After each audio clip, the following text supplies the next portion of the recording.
Hi வணக்கம். So நாக்பூரில் பார்த்திங்கன்னா அப்படியே லைட்டாக அப்படியே மைல்டாக ஒரு மழை. காலையிலேருந்தே மழை வந்து விட்டு விட்டு போயிட்டு தான் இருக்குது. மழை காலையிலேருந்து இல்லைங்க, இன்னும் கொஞ்சம் நாளாகவே மழை வந்து நாங்கள் ஊர்லேருந்து வந்து ஒரு 2-3 நாள் தான் மழை இல்லாமல் இருந்துச்சு. அப்புறம் பார்த்திங்கன்னா அப்படியே மழை இருந்துகிட்டே தான் இருந்தது.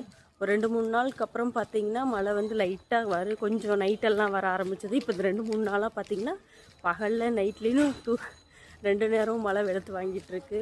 இப்போ ஈவினிங் நல்லா ஒரு மைல்டான ஒரு மழை. அப்படியே வாக்கிங் போயிட்டு வந்தால் அப்படியே ரொம்ப சூப்பராக இருக்கிற மாதிரி ஒரு ஃபீலு.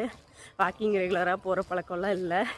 ஏதோ திடீர்னு ஒரு 2-3 நாளாக இப்படி ஒன்று தோணுச்சு, சரி பண்ணுவோமே அப்படின்ட்டு வீட்டுக்குள்ளேயே உள்ளே இருக்கிறதுக்கு சரி இப்படி ஒரு மைல்டான மலையில் அப்படியே போயிட்டு வந்தால் நல்லா இருக்குமே அப்படின்னு சொல்லிட்டு போயிட்டுருக்கேன்.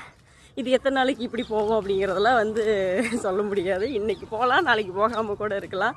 எனக்கு இந்த மலையை ரசிக்கிறேன், அதனாலேயே எனக்கு என்னமோ தோணுது 2-3 நாளாக நான் வரணும் அப்படின்னு எனக்கு தோணுது. அப்படியே நினைக்கவும் இல்லை, மழை இல்லாமல் இல்லை, அப்படியே ஒரு மாதிரியே தோணிட்டுருக்கு.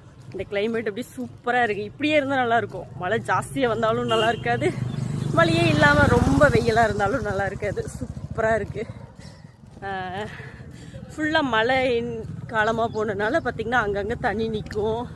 அப்புறம் நல்லா பச்சை பசேன்னு இருக்கிற அந்த இடமெல்லாம் பச்சை பசேன்னு இருக்கும். ஆனால் தண்ணி சேராக இருக்கும். இது கொஞ்சம் மெயின் ரோடு மாதிரி, அதனால் வண்டி எல்லாம் ஜாஸ்தியாக போகுது. நாங்கள் வந்து வீட்டுக்கு போகிறதுக்கு வந்து ஒரு சாக்கடையை தாண்டி கிராஸ் பண்ணி போகணும். எங்கள் ஏரியா உள்ளே வராதுங்கிற மாதிரி இந்த இடத்துக்கு சொந்தக்காரங்க குறுன்னு சவுண்டு போட்டிருக்காங்க. சரி, ஓகே, பை. சூப்பராக இருக்குங்க நாக்பூர் கிளைமேட்டு. பட் மழை ஜாஸ்தி.